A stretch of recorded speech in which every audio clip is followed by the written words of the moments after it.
Бауырсақтың рецептісін түсіріп жатырмын, ал менің қызым өзінің сүйікті бауырсақтарын ып-ыстық күйінде жеп алды.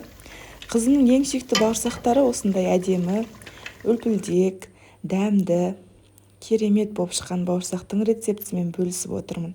Видеоны соңына дейін қарап шығыңыздар. Видео ұнаса, менің каналыма тіркеліп қойыңыздар.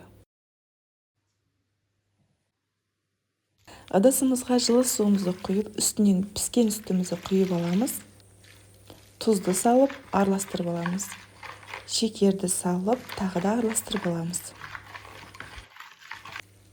2 ас қасық қаймағымызды саламыз. Қаймақтың орнын майонезбен де алмастыруға болады. 1 жұмыртқамызды жарып салып, тағы да араластырып аламыз.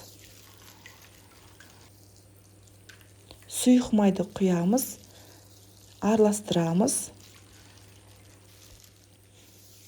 Ашытқымызды саламыз. Яғни дрожжымызды салып, тағы да араластырып аламыз. Ұнды саламыз. Сосын разрыхитель, яғни қопсқышымызды салып, қамыр жасап бастаймыз. Ұнымызды салып, тағы да қамырды илеп бастадым. Міне қамырымыз дайын. 1-1,5 сағаттың ішінде осылай көтеріледі. Әдемі болып көтеріліп шықты. Біздің бауырсағымыздың қамыры дайын. Енді ұн сеуіп, осылай 4 бөлікке бөліп, қамырды видеодағыдай жасаймыз. Шетінен жайып аламыз. Бетін майлықпен жауып қойдым. Көтеріліп, әдемі болып шықты. Енді осылай дөңгелек формасында кесіп жатырмын.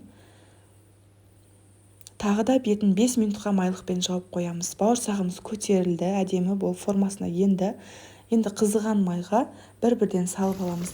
Біздің бауырсақтар дөңгелек формасында болғандықтан бірін-біріне тығыз тұрғаны дұрыс, сонда өте әдемі болып көтеріледі және де аунап кетпейді.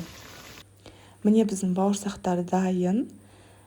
Басында айтқанымдай өте әдемі, дәмді, ып-ыстық бауырсағымыз дайын. Астарыңыз дәмді болсын.